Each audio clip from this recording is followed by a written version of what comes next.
جو عشق نبی کے جلووں کو سینوں میں بسایا کرتے ہیں، جو عشق نبی کے جلووں کو سینوں میں بسایا کرتے ہیں۔ اب سمجھ میں آئیے آپ کو کوئی کلام یاد آ رہا ہے؟ اس طرز پہ کوئی آج کل جو پڑھا جاتا ہے بہت لب پر نعت پاک کا نغمہ، یہ طرز ہم نے بہت پہلے پڑھی ملی۔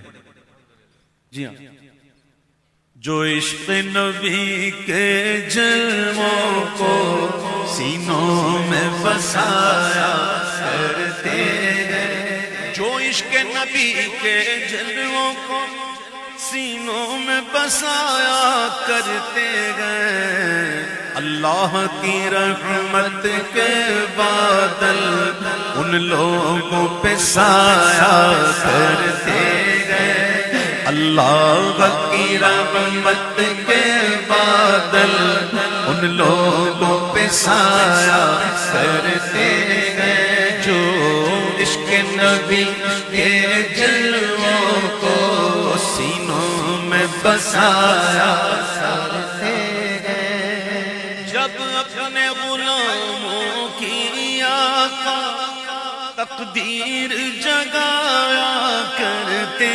گئے، جب اپنے غلاموں کی آقا تقدیر جگایا کرتے ہیں، جب اپنے غلاموں کی آقا تقدیر جگایا کرتے ہیں، جنت کی سند دینے کے لیے روزے پہ بلایا کرتے ہیں، جنت کی سند دینے کے لیے روزے پہ بلایا کرتے ہیں، گرداب بالا میں پھنس کے کوئی طیبہ کی طرف جب تکتا گیا،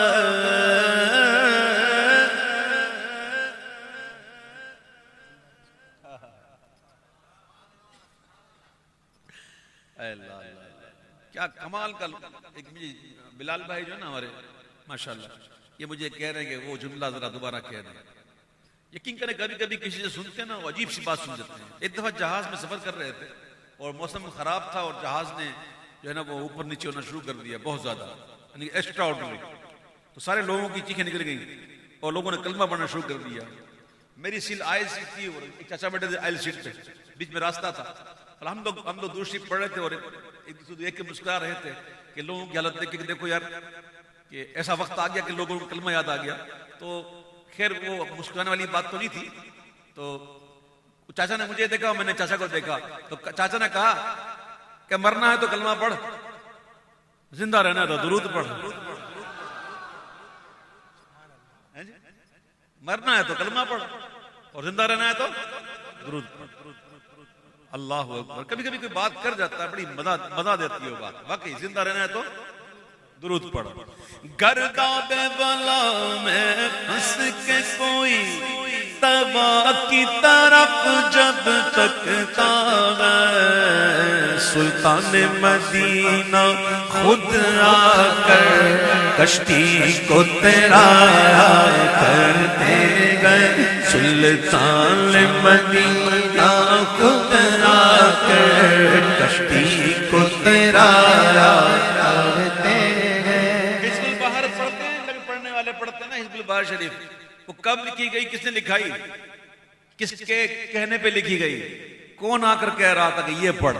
سرکار مدینہ خود آ کر کشتی کو تیرایا کرتے گئے، جو عشق نبی کے جلووں کو سینوں میں بسایا کرتے ہیں۔ اور شعر یاد ہے کسی کو؟ ہائے ہائے مخلوق کی بگڑی بنتی ہے، خالق کو بھی پیارا جاتا ہے۔ حج کے دن تھے، حج کے، میرے آقا نے زندگی بھر ایک حج فرض فرمایا، حج قران فرمایا۔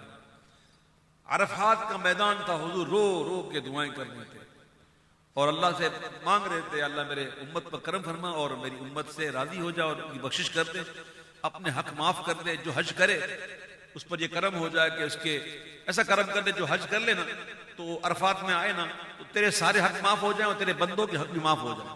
تو اللہ تعالیٰ نے عرفات کے میدان میں پہلی دعا اس کو اجابت بخشی، تو حضور پھر وہاں سے مزدلفہ تشریف لے گئے اور وہاں پھر حضور رو رو کے دعائیں کر رہے ہیں، یہاں تک کہ حضور نے یہ دعا جب مانگی تو حضور روتے روتے مسکرانے لگے،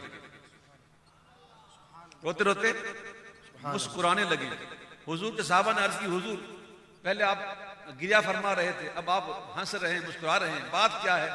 تو آپ نے فرمایا کہ میں نے عرفات میں حقوق اللہ کی معافی کا سوال کیا تھا، وہاں میری بات قبول ہوئی، اور یہاں میں حقوق العباد کی بات کر رہا تھا اور اللہ نے یہاں یہ بھی قبول کر لیا۔ تو پھر میں نے دیکھا شیطان جو ہے وہ اپنے سر پہ خاک ڈال رہا تھا اور اس کی حالت دیکھ کر مجھے ہنسی آ گئی۔ میرے آقا کے ہاتھ اٹھتے ہیں، مخلوق کی بگڑی بنتی ہے، خالق کو بھی پیارا جاتا ہے۔ جب بہرے دعا محبوب خدا ہاتھوں کو اٹھایا،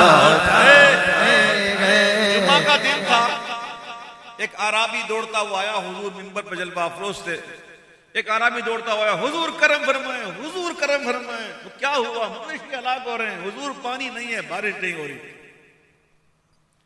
میرے آقا نے یہ نہیں کہا صحابی تم کر کیا رہے ہو، میرے پاس آ رہے ہو، شرک کر رہے ہو، میں تو کہا بارش، جاؤ کوئی نماز استسقاء پڑھ لو، جا کے کوئی کنواں کھودو، کوشش تو کرو، میرے پاس کیوں آئے ہو؟ حضور نے اپنے مبارک گورے گورے ہاتھ اٹھائے، گورے گورے ہاتھ جن کو سوئے آسماں پھیلا کے جل تھل بھر دی، صدقہ ان ہاتھوں کا پیارے ہم کو بھی درکار۔ جب حضور نے دعا کے لیے ہاتھ اٹھائے تو بادل آ گئے، اور بادل آ کر اتنے برسے کہ برس ہی رہے، رکتے ہی نہیں۔ دوسرا جمعہ آ گیا، وہی اعرابی دوڑتا ہوا آیا، حضور کرم کرم کرم۔ کیا ہوا حضور؟ بہت ہو گئی، اتنی ہو گئی کہ اب کہیں ایسا نہ ہو کہ پانی کی وجہ سے مویشی ہلاک ہو جائے، تو فصلیں تباہ ہو جائیں، حضور کرم فرمائیں۔ بولے کیا چاہتے ہو؟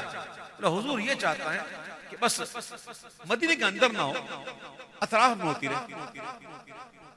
صحابی کا عقیدہ تو دیکھو نا یار، کیا کیا مانگتے ہیں حضور سے۔ حضور ایسا کرم فرمائیں کہ مدینے کے اندر نہ ہو، اطراف میں ہوتی رہے۔ تو حضور نے پھر دعا کی اور انگلی اٹھائی، اللہم حوالینا ولا علینا، کہ اللہ ہمارے ارد گرد ہو، ہم پر نہ ہو۔ تو پھر ہوا بھی یہی کہ مدینے کے اطراف میں بارش ہو رہی ہے، مدینے کے اندر نہیں ہوئی۔ مخلوق کی بگڑی بنتی ہے، خالق کو بھی پیارا جاتا ہے۔ سلطان مدینہ بہر دعا، جب بہر دعا محبوب خدا ہاتھوں کو اٹھایا کرتے ہیں۔ محبوب خدا جب بہر دعا ہاتھوں کو اٹھایا، اے دولت عرفاں کے منگتوں اس در پہ چلو جس در پہ صدا،